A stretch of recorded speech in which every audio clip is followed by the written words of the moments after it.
Well, good evening, everybody, and how wonderful to see so many of you here on the rare sunny evening, so thank you for coming. I'm Kate Mosse, I'm a novelist and playwright, and as you know, I have the great good fortune to talk to some of the extraordinary people who create the seasons here at Chichester, and it's a particular pleasure this evening. Not only are we going to be celebrating the third world premiere of this season so far, The Promise by Paul Unwin, but it's also wonderful to welcome back Jonathan Kent, who you will know from many things here, not least of all, of course, Gypsy and Sweeney Todd and the fantastic young Chekhov trilogy that was here a couple of years ago. So welcome back, Jonathan. Thank you. It's great to be back. It's great to be back. So, because it's a brand new play, could you just set the scene for the people who have not yet seen it and have not yet very naughtily bought their very good programme? It's a very good programme, ladies and gents. Just set the scene, Jonathan. Well, the play begins in 1945 on the brink of the Attlee government, and the first Labour government after the coalition during the war, and the first proper Labour government. And the second half, and it's about the rivalries and difficulties. The thing about the play, this is a sidebar, the thing about the play is that, yes, it's about historical fact, but it's not a history lesson. It's the drama of the accession to power, and then the second half is 1947, and it's partly about the terrible pressures of power. And it charts, of course, through the person of Ellen Wilkinson, who was the only member of that only female member of that first government, and who, as you'll see, was sort of destroyed by it. It's a play of which covers this whole, an extraordinary achievement post-war. Churchill having led the country to victory, then losing the vote by not quite as much as Keir Starmer won, but almost. I think Churchill lost by about 147. So it was an astonishing thing. It unfortunately didn't last that long, but because by 1950 Churchill was back. But it's about that very extraordinary time of British history.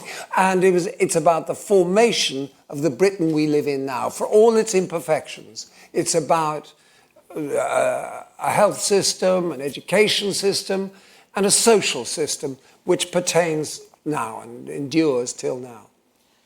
What I think is so extraordinary is I know that Paul Unwin, the playwright, had written the play, and it was expected to go on before, and then there was COVID and all of these things. But the timing is just extraordinary because, they were the 5th of July, 1945, and then suddenly, when you were presumably already cast and about to go into rehearsal, it was like, oh, hello. Did that feel Well, a bit actually, weird, I was rather irritated because the election was supposed to be, everybody thought, in September, October. And I thought, oh, how interesting to do this on the brink of an election. Now we're post-election. But it's about a Labour government, about the difficulties of a Labour government, and actually it acquires a different resonance. So I've got over my irritation. I feel it's very inconsiderate of them not to have rung you. I know, they're wrong, I know. He didn't tell anybody, really, but, he could have told you, I think. But one of the things that's so striking when you write, and for all of us watching a political play, that we will all know some of the names, I do know Ellen Wilkinson because obviously I'm interested in women's history, but many people don't. People will know Nye Bevan. They will know Attlee, who was famously the politician with no charisma at all. But one of the most effective prime ministers absolutely. Of the post-war world. So that it is about the characters. Now, do you think that there's an element of, with them, that they didn't expect to win and to win so big. And many of them were activists, as we would call them now, agitators as they were known then. And possibly the trappings of power were very hard for some of those people to negotiate. You know, the horse trading, I suppose, that goes on. Well, yes, because power inevitably entails compromise. And it's how far you do compromise. And it's perfectly proper to compromise. But what you can't do is abandon principles. And I think Ellen Wilkinson, who had been leading the Jarrow March, or part of the leadership of the Jarrow March, had been an activist and an insurgent all her life, I think found that inevitable compromise difficult. And so I think, yes, I think it was Nye Bevan prided himself on, he hadn't been part of the coalition government, he'd kept aloof from it, and prided himself on being an insurgent. But inevitably in government you have to compromise, and it's just the degree to which you're willing to do that. So when you first read the play, what did you think? Did you immediately think, I know how to do this, I know how to stage Well, no, this? it was a very different play than the one I first read. Right. It was much more Brechtian.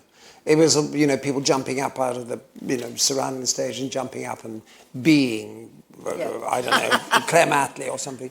And I think Paul agreed, well, Paul obviously agreed, and we worked on it quite a lot and turned it into to begin with, I thought it was sort of an Ibsen play, but it's not quite an Ibsen play. But it is a play it's a play of language, it's a play of discussion, of debate, fierce debate, and it's a play of conviction.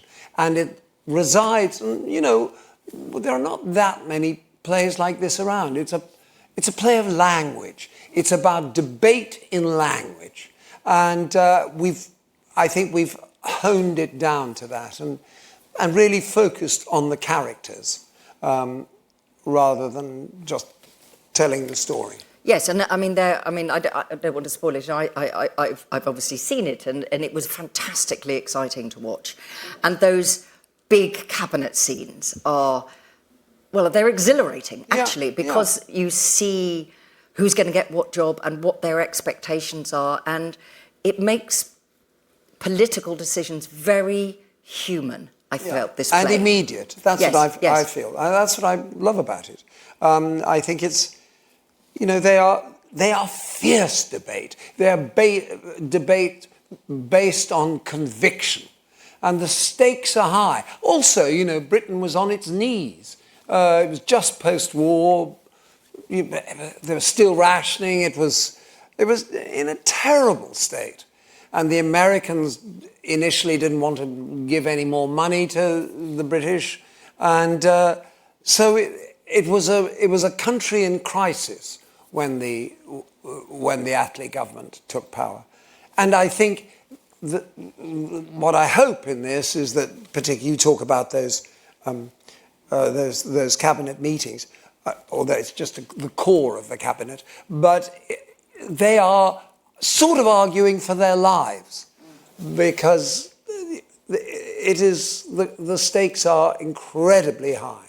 But don't you think that there's also one of the things that came across for me very strongly was, there'd been the Beveridge Report in 1942, I think, which had said these are the things that we need to get rid of, and they were, in a way, very Dickensian. Want, ignorance, disease, these kind of things, and what had happened after the First World War is that many, particularly young men and working class men, had given everything and had come back, and their lives were worse than they had been before. Yeah.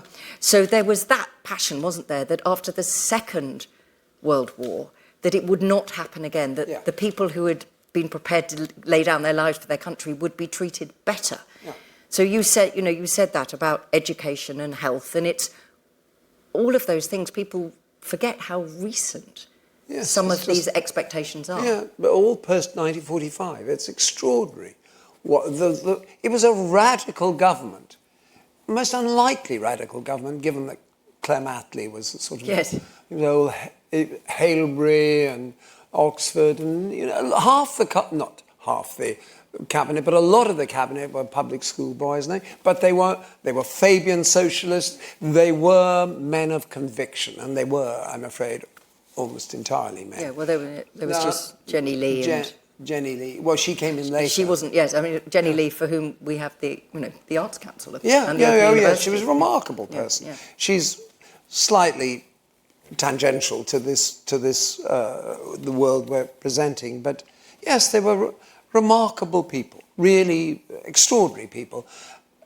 And when I was sort of working on it, I was sort of abashed to feel what pygmies so many of our politicians are now. And these were men, again, it was mainly men of vision and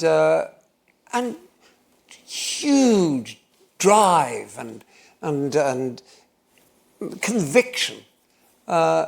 Not entirely, although there are several characters in play who are driven by personal advancement, but in the main, they were men who wanted something for the country, and and not particularly for themselves. I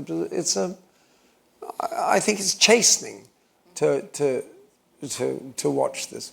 Well, I mean, I think the timing is terrific. Yeah, I sat agree. there thinking, good. This is wonderful. Yeah. No. It's just a different play. Funnily enough, now that we have a Labour government. Yes. It's a sort of warning to the Labour government. Yeah. Well, it's a sort of, it's sort of this, because as I said, the second half of the play takes place 2 years later after their election. And, we've only done 6 weeks or something. So it's a sort of warning in a way about how power can corrode and how it can, evaporate.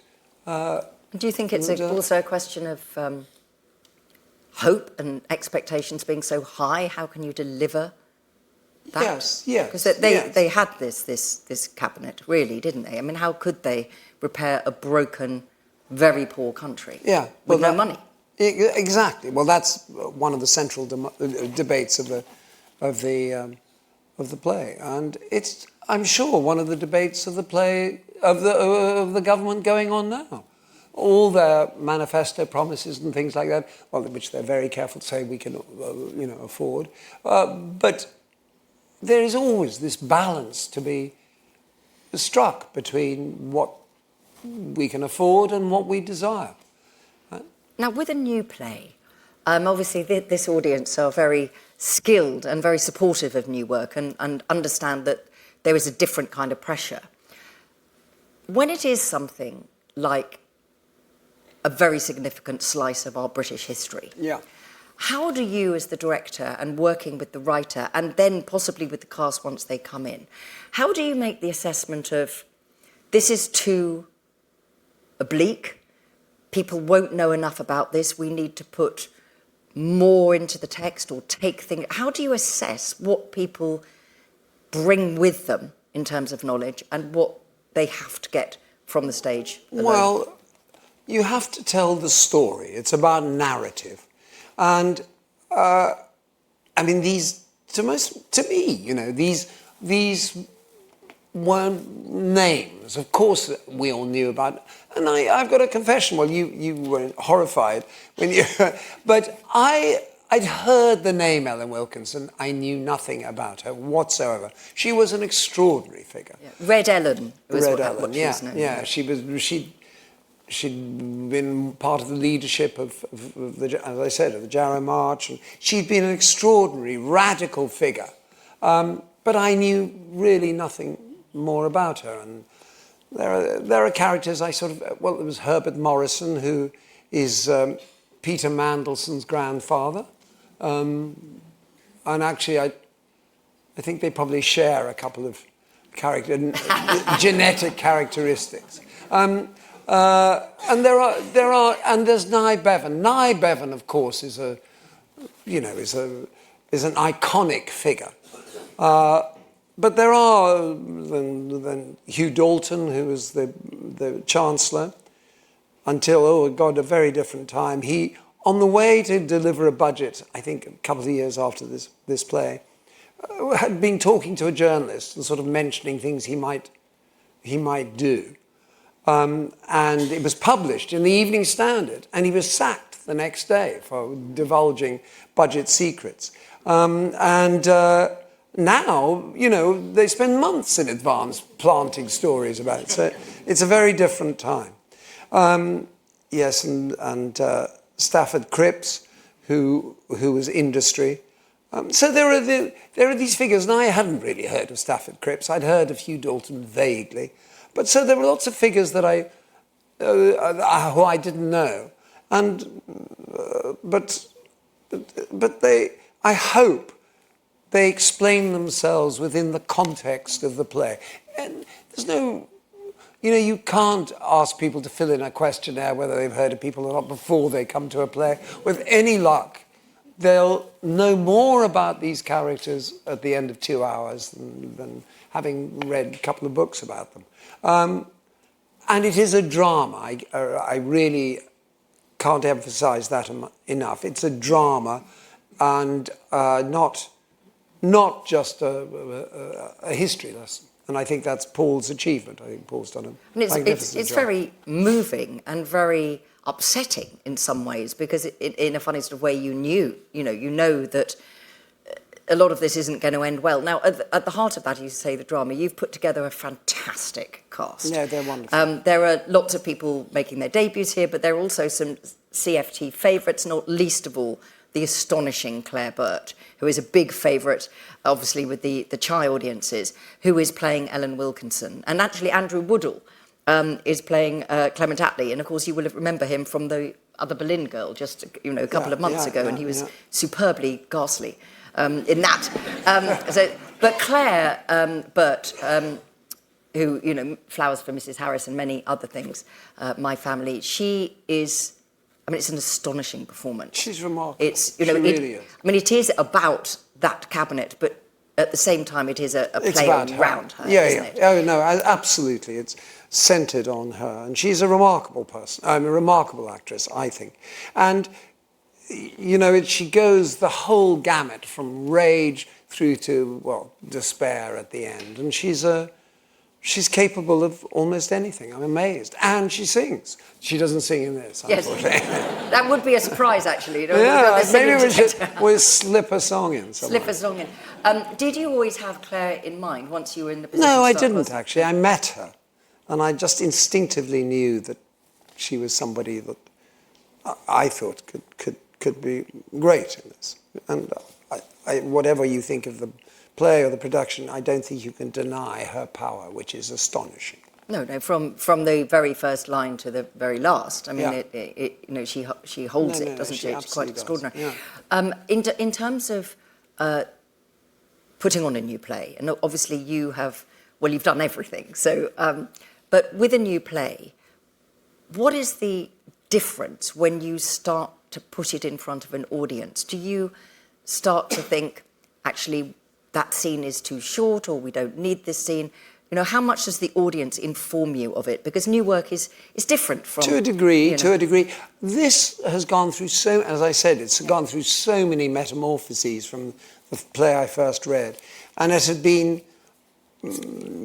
condensed and shaped quite strongly before we hit the stage here. But we have changed, but not radically, not cut scenes and, you know. It's a tricky play technically, because, and I hope Paul wouldn't mind my saying this, it's a sort of film script, in that it goes from scene and starts the next scene somewhere else and in the middle of a scene. And so that makes certain staging demands. But of course, I mean, he's responsible for some of our most beloved television work, not least for Casualty, so it's not surprising that he has that No, jump. He's got that. But actually, in a funny sort of way, it gives the play a kind of dynamism. It's got a sort of, it's kaleidoscopic. You know, we get a scene there, and then we get a scene there, and then we get, and it builds up into a portrait of these 13 people.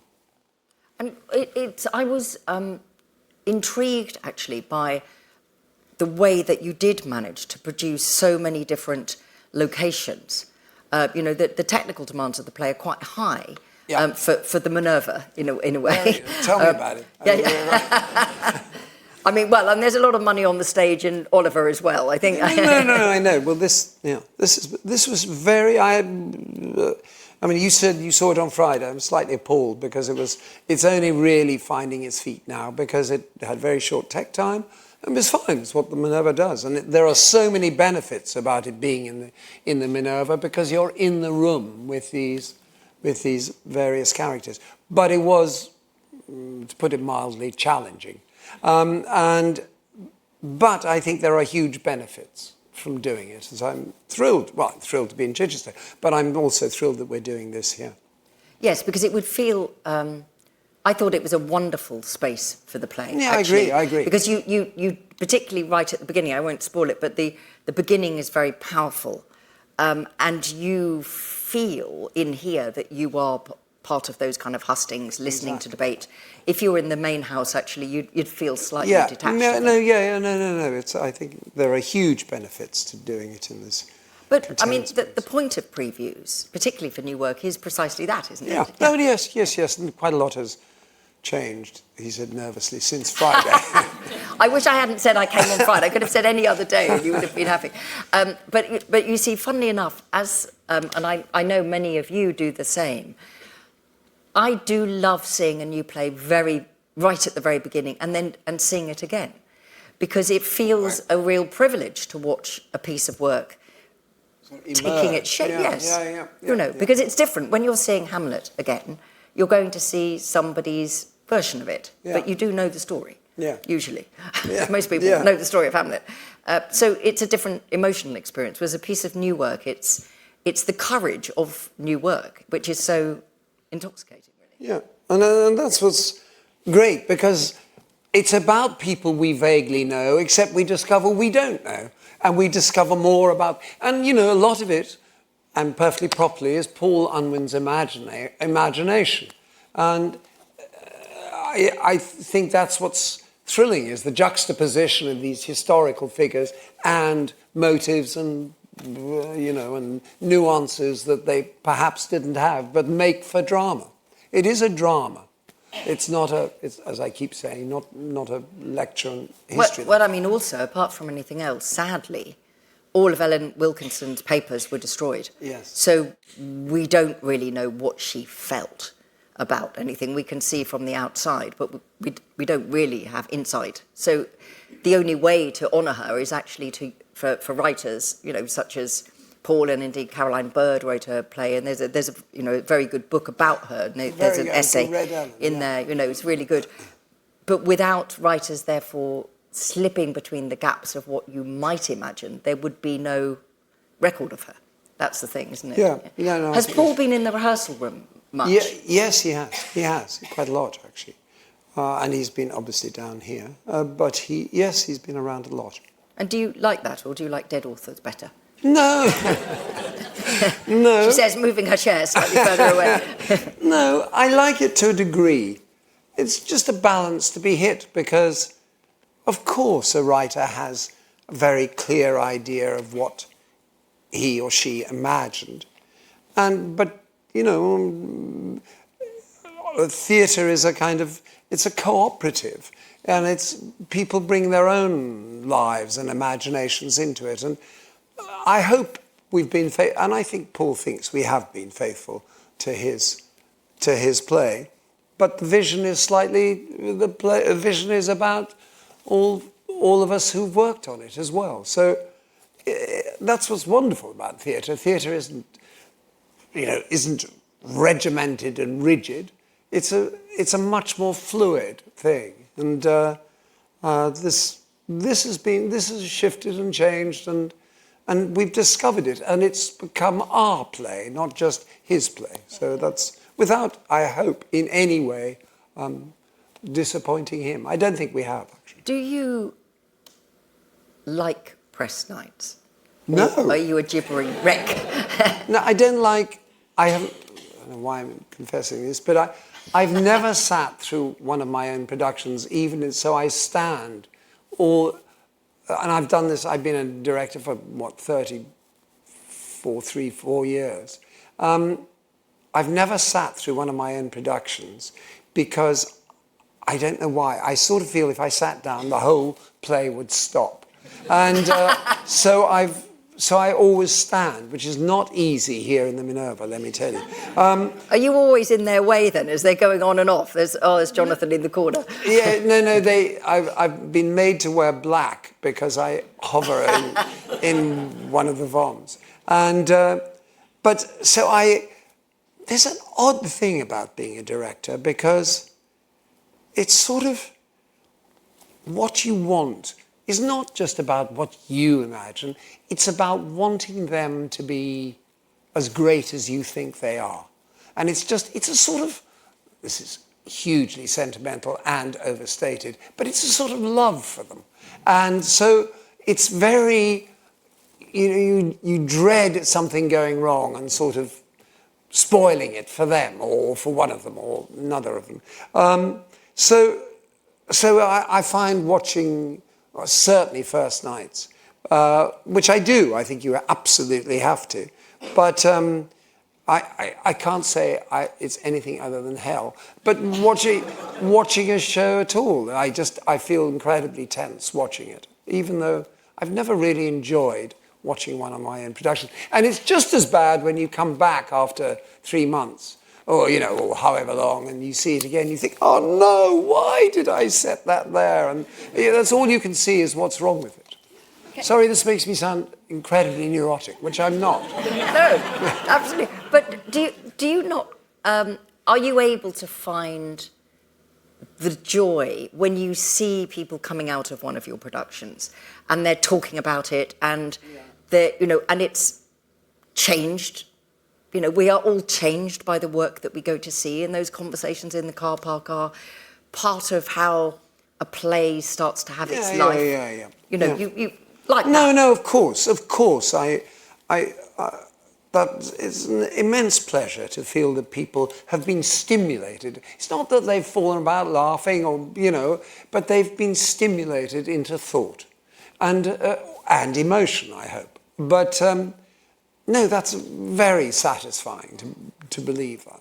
I mean, I often ask directors this, well, depending on the nature of the work, but what do you want us to feel when we leave? I don't know that I would want to dictate what people should feel, but I really hope, particularly a play like this, which I say is a play of ideas and a debate, I would love people to talk about the ideas of the play. Again, this sounds so arid, and I don't mean this aridly, but going to a play like this is a sort of education, because I didn't know about half these people, and it just stimulates into thinking about them and thinking about what created us, what created the society we live in now, and these people, fallible and corrupt as some of them are and were,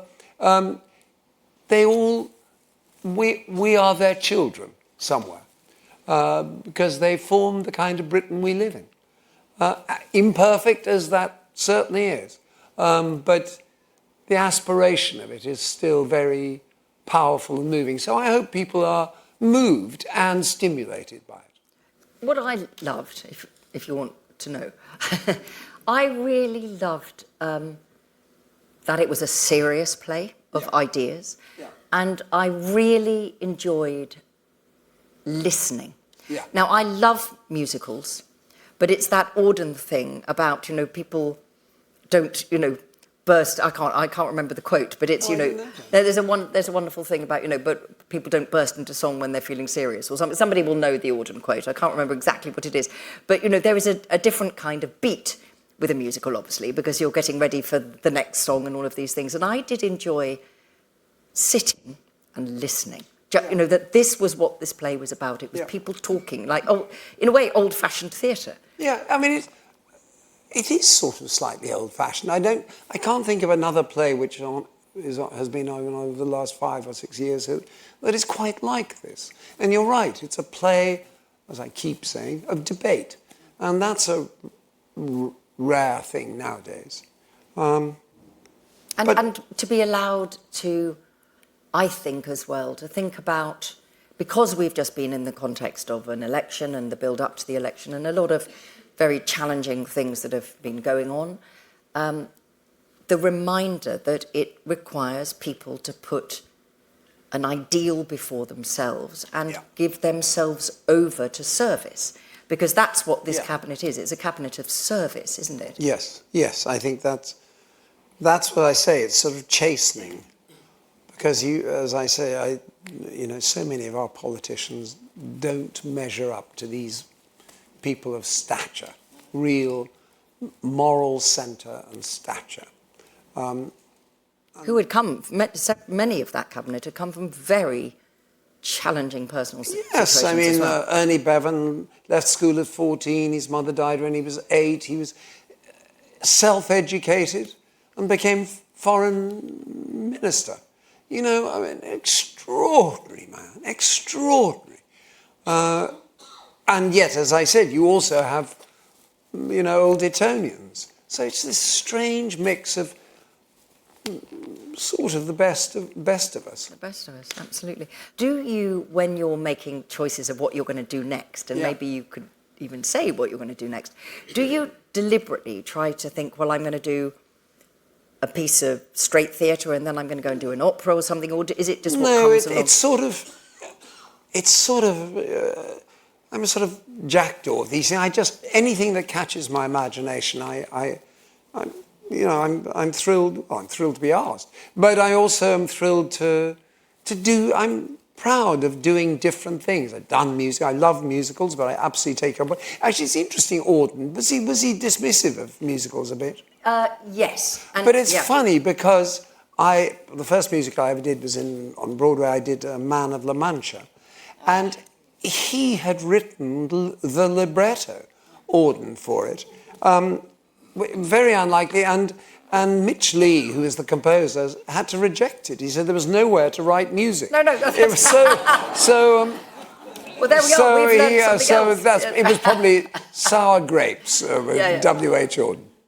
Yes, well, he wasn't the chirpiest of people. No, he's wonderful, of course. Wonderful, of course. I'm really thrilled to do his libretto. But anyway, no, I'm thrilled to do musicals and opera, and I did a film which was trouble in itself, but it's coming out this autumn, and I love it. I think it's so exciting to have new challenges and meet new kinds of people, and it's a remarkable life. It's a privilege. Sorry, that sounds so. Are you feeling optimistic about theatre in Britain at the moment? Not entirely, but people have been predicting the death of theatre for 2,000 years, probably.